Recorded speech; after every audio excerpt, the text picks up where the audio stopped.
बड़ी ही प्यारी सी घटना है साथ संगत जी। डेरे में कुछ लोग आए। कुछ लोग डेरे में आए और उनके साथ एक छोटी सी लड़की भी आई। भूख लगी थी, खाना खाने आ गई कि डेरे में भोजन मिल जाएगा। और फिर महापुरुषों ने उस लड़की को अपने पास बुला लिया और पूछा, कौन है तू? और उसको जाना पड़ा महापुरुषों के सामने, क्योंकि वो दर्शन करने नहीं आई थी। उसको तो भूख लगी थी, वो तो भोजन खाने आई थी। फिर महापुरुषों ने अपने पास बुलाया। अंतर्जामी थे, बड़ी कमाई वाले थे, पूर्ण संत महात्मा थे, सतगुरु थे, सब कुछ जानते हैं क्योंकि अंतर्जामी हैं, सब कुछ पता है उस लड़की के बारे में। फिर भी बातें कर रहे हैं कि कौन हो तुम और क्या करने आई हो और क्या काम करते हो। बाकी सब तो झूठ बोल रहे हैं कि ये काम करते हैं, वो काम करते हैं, फलाना काम करते हैं। और एक छोटी सी लड़की 14-15 साल की, फिर महापुरुषों ने उससे पूछा कि क्या काम करते हो और क्या करने आई हो। तो वो बोली कि भूख लगी थी, भोजन करने आई हूँ। सभी लोग उसे घूरने लगे कि चुप रहना, मगर वो लड़की बोल पड़ी कि हम चोर हैं।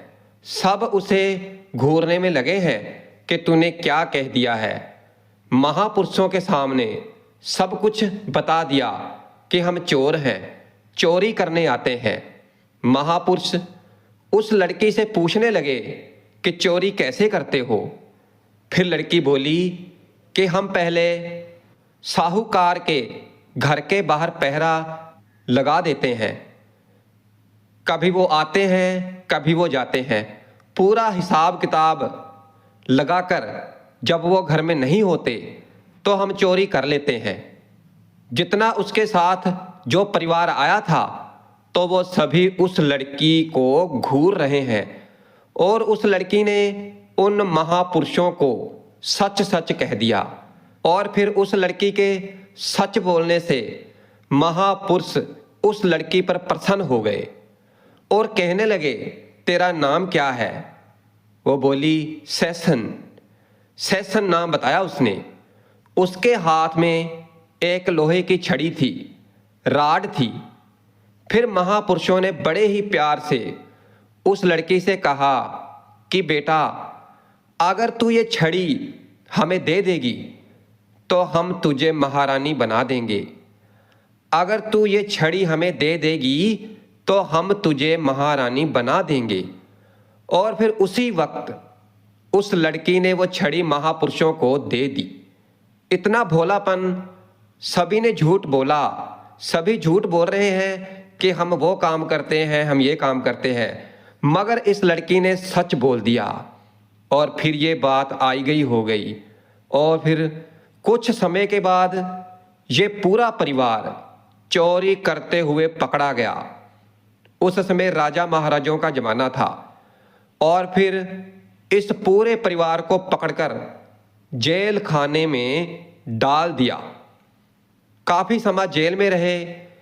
फिर एक दिन राजा के मन में आया, पुराने जमाने में राजा जब उनका जन्मदिन होता था तो वो जेल में जाकर खुशी में आकर कई लोगों को रिहा कर दिया करते थे। और फिर राजा जेल में चक्कर मारने गया और देखा कि इतनी खूबसूरत लड़की जेल में है और उसे देखकर उस पर मोहित हो गया और कहने लगा, मुझसे शादी करोगी? वो तैयार हो गई और अब उसकी शादी राजा से हो गई, महारानी बन गई। और वो सोच रही है, बैठी है, आंखों में आंसू हैं। उसे याद आ गया कि महापुरुषों ने मुझे कहा था कि ये छड़ी मुझे दे दे, तुझे महारानी बना दूंगा। अब यहाँ पर सोचने वाली बात है, वो महारानी कैसे बनी? छड़ी देने से नहीं, उसने सच बोला था, इसलिए महापुरुषों के आगे जाकर सच बोल दिया। ऐसे ही 5वीं पातशाही श्री गुरु अर्जन देव जी महाराज के सामने भाई लखू ने सच बोल दिया था कि मैं डाकू हूँ, और फिर सतगुरु जी ने उसी डाकू को संत बना दिया। और फिर वह भाई लखू जी आगे जाकर इतनी कमाई वाला बना साध संगत जी। इसी ने कहा था कि बुद्धू का आवा कच्चा है। इसकी अवस्था ऐसी बन गई कि एक डाकू भाई लखू, जिसने ना जाने कितने ही कत्ल किए हैं, गिनती नहीं है, और ना जाने कितने ही पाप कर्म किए हैं, और सतगुरु ने उसके पाप कर्म नहीं देखे। उसने सच बोला और एक डाकू से संत बना दिया। इसने सच बोला था कि बुद्धू का आवा कच्चा।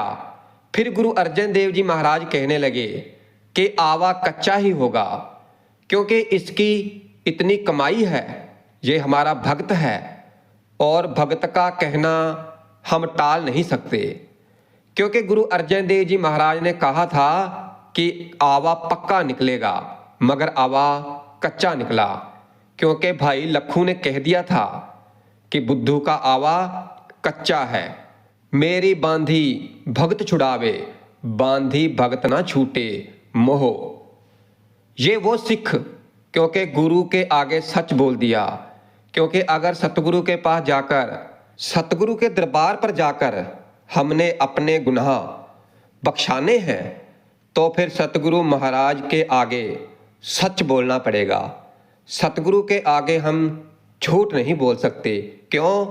क्योंकि वो अंतर्यामी है, उन्हें सब कुछ पता होता है।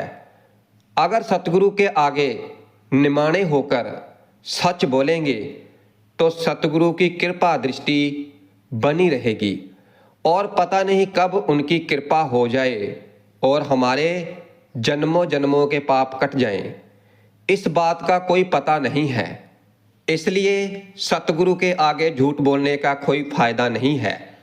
हम सतगुरु के आगे झूठे भी पड़ जाएंगे और सतगुरु से दूर भी हो जाएंगे। इसलिए भाई, जब सतगुरु को सब पता है, वो जानते हैं, तो फिर क्यों झूठ बोलें?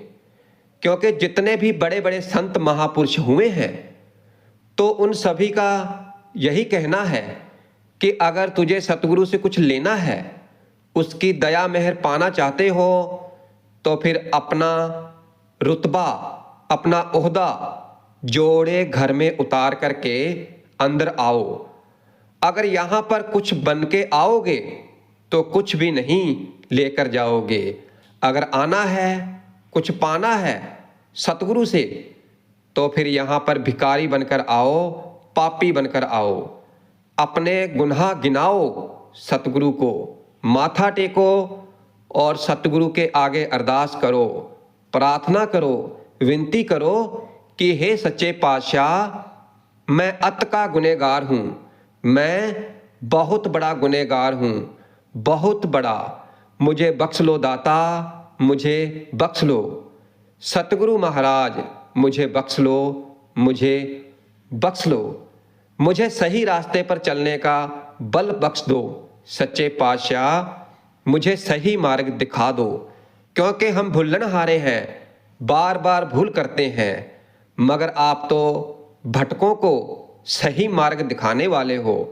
मैं पापी हूँ, गुनहगार हूँ, अनजान हूँ, जैसा भी हूँ, भला हूँ, बुरा हूँ, मगर आपका बच्चा हूँ। दाता, हे सतगुरु, आपका बच्चा हूँ, बख्श लो, मुझे बख्श लो। अगर ये शिक्षा लेनी है ना साध संगत जी, तो भाई गुरदास जी के जीवन से ले सकते हो। भाई गुरदास जी कहीं से गुजर रहे थे।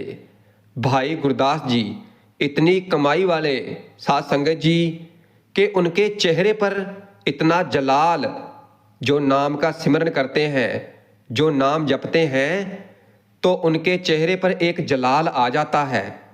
उनके दर्शन करके मन को ठंड प्राप्त होती है, और यही निशानी होती है महापुरुषों की। जिस मिलिए मन होए आनंद, सो सतगुरु कहिए। जिसके मिलने से, जिसके दर्शन होने से मन को शांति आ जाए, मन को सुकून आ जाए, तो ये पहचान है कि उसके अंदर नाम चल रहा है। और भाई गुरदास जी कहीं से जा रहे हैं, मुंह पर जलाल है। किसी ने किसी से पूछा कि ये कौन है? फिर दूसरा कहने लगा ये महापुरुष हैं, बड़ी कमाई वाले हैं। और फिर भाई गुरदास जी ने ये बातें सुन ली, उनके कानों में ये बातें पड़ गई।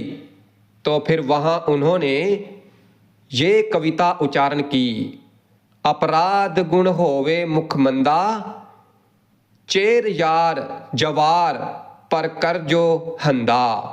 साध संगत जी, ऐसी कोई गाली नहीं जो भाई गुरदास जी ने अपने आप को ना दी हो। उस समय इस दुनिया में ऐसी कोई गाली नहीं बनी जो वहां भाई गुरदास जी ने अपने आप को ना दी हो। कहने लगे मुझे संत कह रहे हो कि इसके मुंह पर जलाल है। कहने लगे कि मैं ये हूं, हौ अपराधी गुनहगार, हौ बेमुख, गुरु से बेमुख हूं, मैं मंदा हूं, मैं बुरा हूं, चोर हूं, जार हूं, जवार हूं, जवारी हूं, मैं दूसरों के घर को लूटने वाला आदमी हूं, मैं पर कर जो हंदा, निंदक दुष्ट हराम खोर, ठग देश दगंदा, काम क्रोध मंद लोभ मोह अहंकार करंदा, विश्वासघाती अकीरत धन में को नर खंदा, सिमर मुरीदा डाडया सतगुरु बख्शंदा। मुझे सतगुरु ही बख्शे तो बख्शे, वरना मुझे नरकों में भी जगह ना मिले। भाई गुरदास जी वो जिनकी वारें हरमिंदर साहब में पड़ी हैं, जिनकी बाणी को पूंजी का खिताब मिला है, वो भाई गुरदास जी जिन्होंने अपने मन की अवस्था देखो कहाँ रखी है कि मैं इतना गुनहगार हूं। और हम देख लो हमारा तो ये हाल है, एक टके का ज्ञान नहीं हमें और अपने आप को पता नहीं क्या समझते हैं। साध संगत जी, एक बड़े ही ज्ञान की बात है। अगर हम इस बात को मान लें, अगर हम इस बात को समझ लें तो हमारा जीवन बदल जाएगा। छोटी सी बात है कि जब चीर हरण हुआ था द्रौपदी का, और फिर उसके तुरंत बाद जब कृष्ण जी द्रौपदी से मिलने आए थे तो द्रौपदी अपना दरवाजा नहीं खोल रही थी, किसी से भी नहीं मिल रही थी। और फिर जब कृष्ण जी से मिली तो फिर सबसे पहला वचन कृष्ण जी ने द्रौपदी से पता क्या कहा था? कृष्ण जी ने द्रौपदी से कहा था कि सबसे पहला काम ये कर कि तू दुर्योधन को माफ कर दे। द्रौपदी ये सुनकर हैरान हो गई कि उसे माफ कर दूं जिसने मेरी इज्जत को सारे राजमहल में सबके सामने नीलाम करने की कोशिश की, तो मैं उसे कैसे माफ कर दूं? फिर श्री कृष्ण जी कहने लगे कि उसने जो कर्म किया है तो उसे उसकी सजा उसके कर्म के अनुसार मिलेगी, मगर तू उसे भीतर से माफ कर दे। भीतर से कह दे कि मैंने दुर्योधन को माफ कर दिया, ऊपर से भी नहीं, भीतर से। द्रौपदी कहने लगी कि मैं कैसे कह दूं? कृष्ण जी कहने लगे कि मैं उसके लिए नहीं कह रहा हूं, मुझे उस पर तरस नहीं आ रहा है, मुझे तुझ पर तरस आ रहा है। मैं तेरा भला चाहता हूं, क्योंकि अगर तुमने उसे माफ नहीं किया तो अंदर आग तेरे जलती रहेगी, परेशानी में तू रहेगी, एकाग्रचित तू नहीं हो पाएगी, परेशान तू रहेगी। और अगर तू दुर्योधन को माफ कर देगी तो तेरा मन शांत हो जाएगा।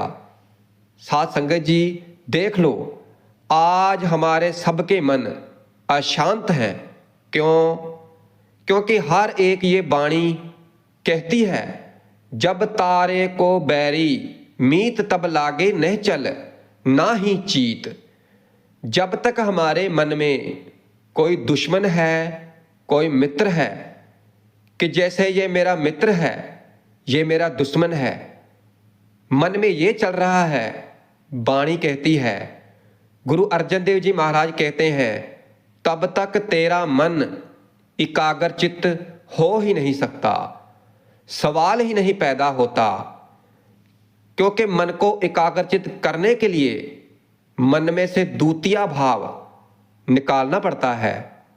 जब तक हम किसी को दुश्मन समझेंगे, दुश्मन समझकर बैठे रहेंगे, उसके बारे में बुरा सोचते रहेंगे, तब तक हमारा मन एकाग्रचित नहीं होगा।